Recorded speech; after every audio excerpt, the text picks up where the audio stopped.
गोरी तू तो कांग्रेस सरकार हो गई, लगता है आएगी बरियाती नहीं। गोरी तू तो कांग्रेस सरकार हो गई, लगता है आएगी बरियाती। अरे कि तोरा जसमाल रहिता, एमे कुछ गलत मत चलइया कि तरंगदारी मिलल बबिदा सब में टाइम न लागे। एगो गाना बा अरे कि कहि के रनिया खींचे ओढ़निया,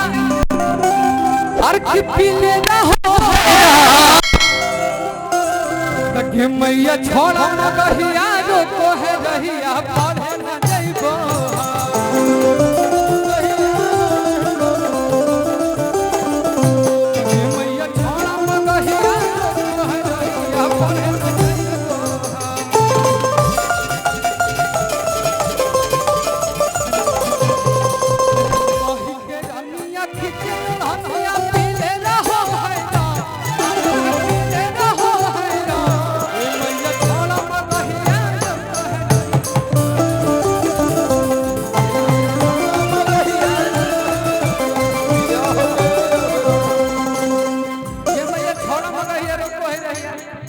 पीले रहो है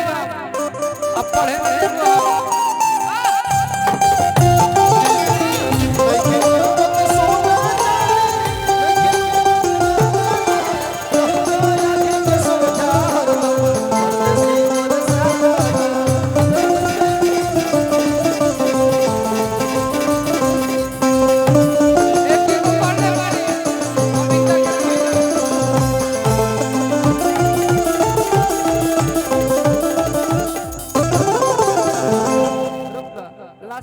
के हवाले माइक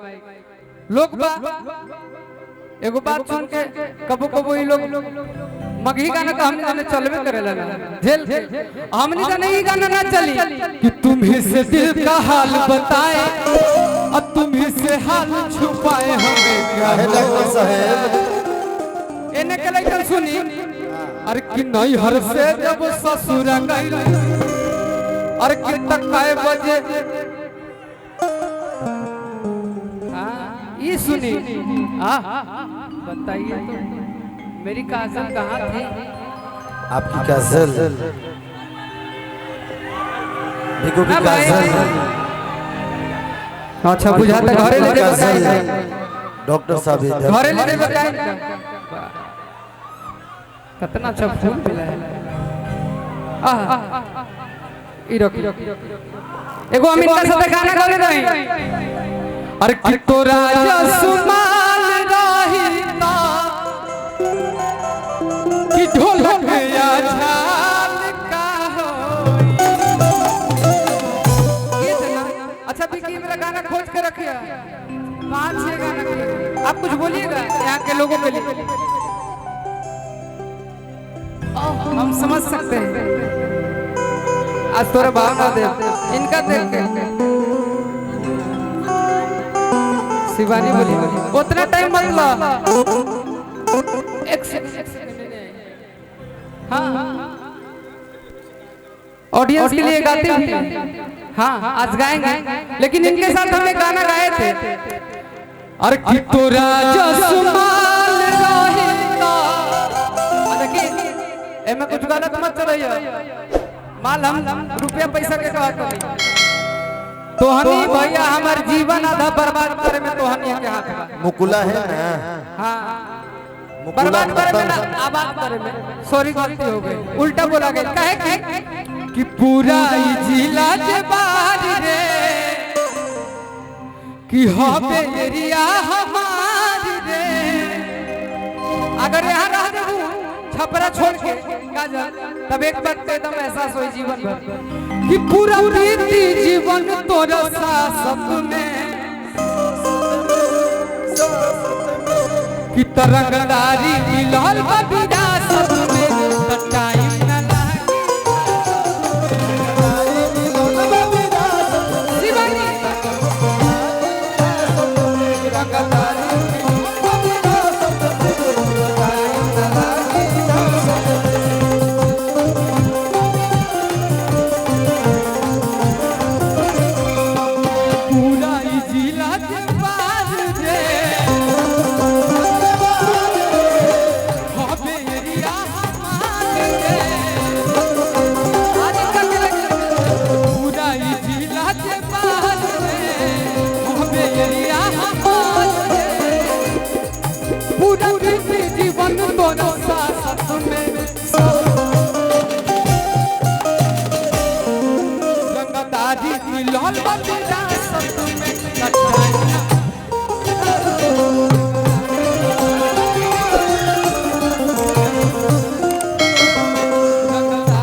कही और कि पूछी त कहलू कि साइज बाओगे कि यह बनाया बहन देख ली तोगे और कि तोहर सुनब नया कौन वारा और कि तुम रहे नारी हो तोहरा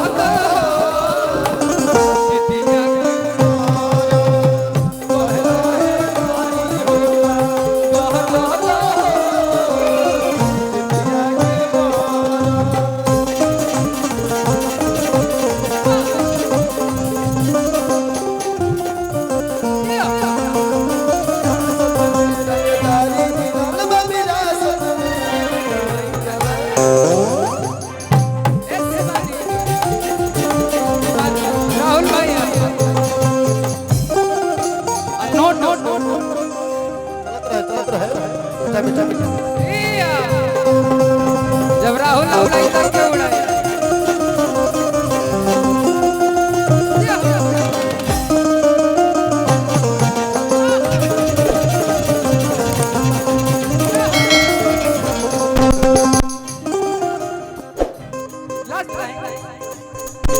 कहेला हो पे गंगदार जिला नामी रे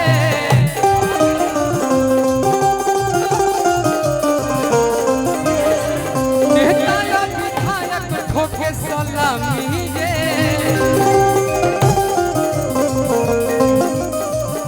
ओकन के फेरा में हम नहीं कौन गाना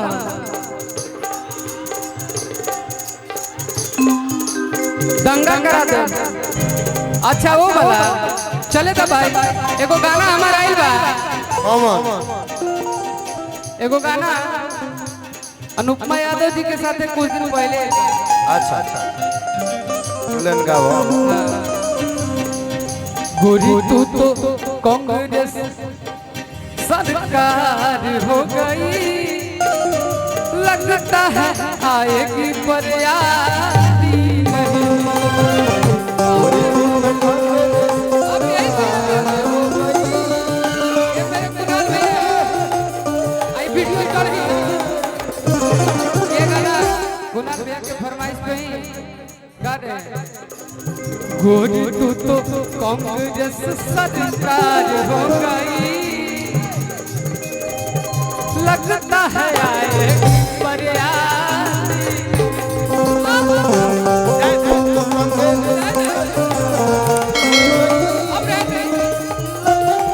ये मेरे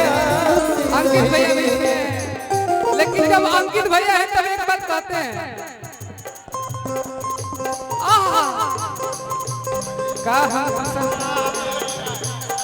नहीं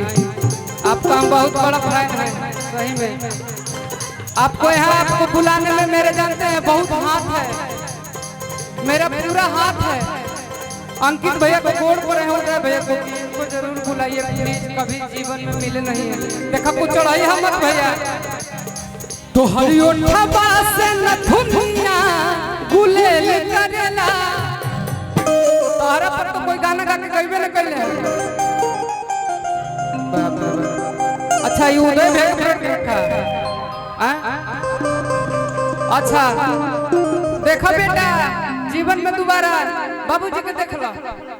यही काम करेंगे भाई पूरा समिति तारे संभाले के बाद आपको देखे तब कि तोहरे ओठबा से न धुनिया गुलेल करेला ये मैं आपके लिए कह रहा हूं अरे कितना जैसे नागिन से सपेरा अटकेले